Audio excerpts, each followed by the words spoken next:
Hello, my name is Tiffany Johnson Lewis, and welcome to my presentation on the importance of cultural competency training here at Samuel Rogers Health Center. The goal of this lesson is to advance health equity, improve quality, and help eliminate healthcare disparities by establishing a blueprint for health and healthcare organizations. Our mission here is to provide high quality, compassionate, and affordable healthcare for all. Our vision is healthy people in a healthy community.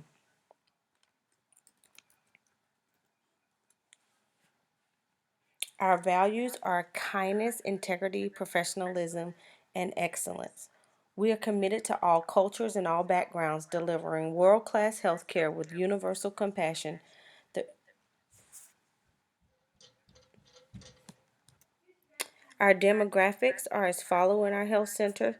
We have about 42% of our patients are Black or African American, 16% are Hispanic or Latino, 37% are white, and you can see that goes across our board of directors as well as our staff, with some even saying they have two or more races.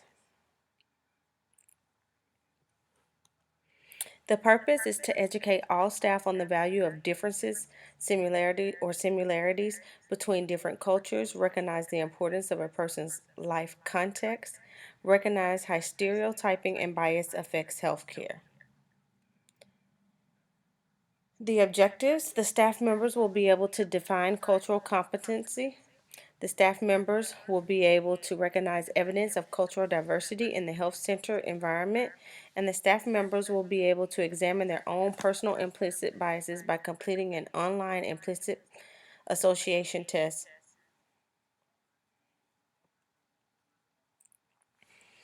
The pre and post test questions are: one, what does it mean to be culturally competent? What are examples of cultural diversity in a health center? And three, after completion of the implicit association test, before and after the training, what were your identified biases?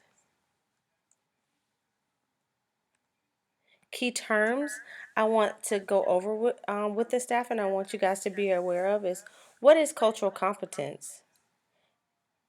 What is cultural diversity? And what is implicit bias? As you can see, cultural competence is defined as developing an awareness of one's own existence, sensations, thoughts, and environments without letting it have an undue influence on those from other backgrounds. Cultural diversity is a system of beliefs and behaviors that recognizes and respects the presence of all diverse groups in an organization or society, acknowledges and values their socio-cultural differences, and encourages and enables their continued contribution within an inclusive cultural context which empowers all within the organization or society. Implicit bias is known as implicit social cognition, refers to the attitudes or stereotypes that affect our understanding, actions, and decisions in an unconscious manner. The study, this is one of the studies that I want to give the staff, and in this study, they'll be able to better understand the influence of a physician's unconscious bias and beliefs about race and other areas of care. We'll then use the 4A protocol. What assumptions does the author of the text hold? What do you agree with in the text? What do you argue with in the text? And what part of the text do you want to aspire to act upon? Once the staff reads the text silently, highlighting it and writing notes in the margin or on sticky notes, they're going to answer these following four questions. In a round, each person will identify one assumption in the text, citing the text as evidence. Continuing rounds, and I'll facilitate conversations in which staff talks about the text in light of the remaining A's, taking them one at a time. What do people agree with? We'll figure out what do people argue with, and what do people act upon in the text. We'll move seamlessly from one A to the next, giving each A enough time for full exploration. What does this mean for our work with our patients is what I would like the staff to reflect upon. Here they will describe why the images would or would not be used in a culturally diverse healthcare organization. This will also help me kind of gauge and level out what training is needed and how to divide the groups into subgroups. They would also describe why this image would or would not be used, and this will show if they're really understanding what a culturally diverse healthcare organization looks like. This last image would be another example. Describe why the images would or would not be used in a culturally diverse healthcare organization. And then the test that I mentioned earlier, the implicit bias test, I wanted you to see what it looks like. So this is a screenshot of it, and this is the test that they will take pre and post, and this will track their biases so that they can have a look at unconsciously how they're feeling. The issue of why we need this is because the increasing diversity of the nation brings opportunities and challenges for healthcare providers, healthcare systems, and policymakers to create and deliver culturally competent services. Two, racial and ethnic minorities are disproportionately burdened by chronic illnesses.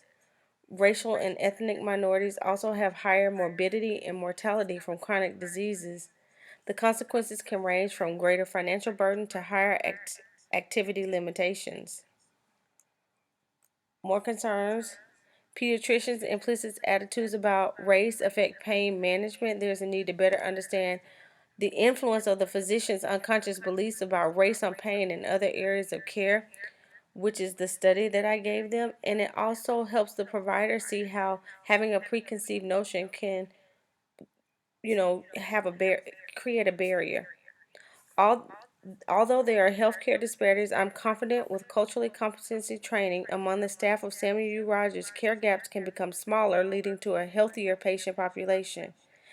Therefore, you'll have increased patient retention, satisfaction, and access to high quality health care.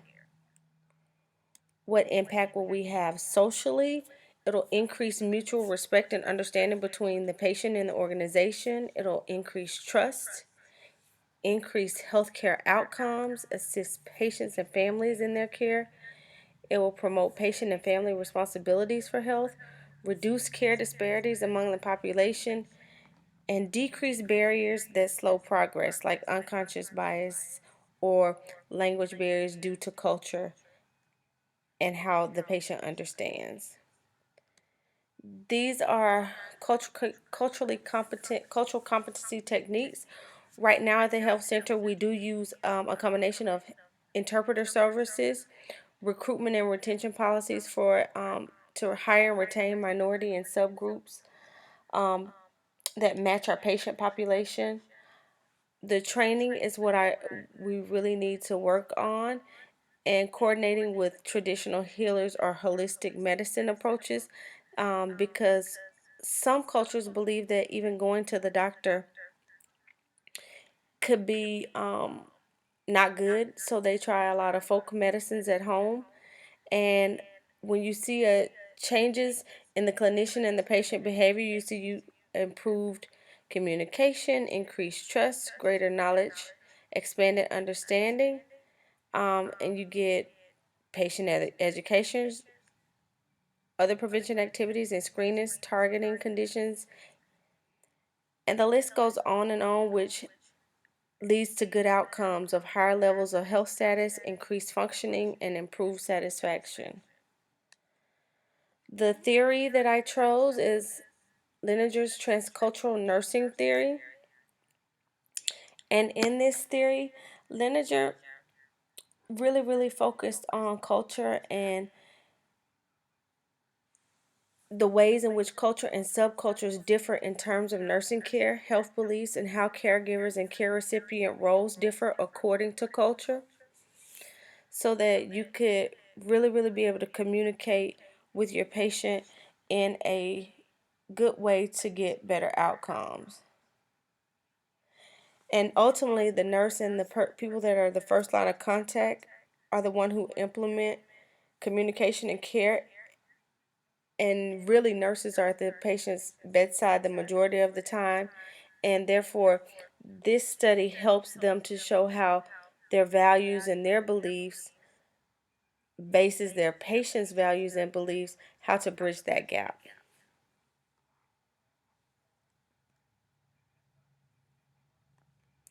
These are my references, and this is the end of my presentation. I hope you all enjoyed.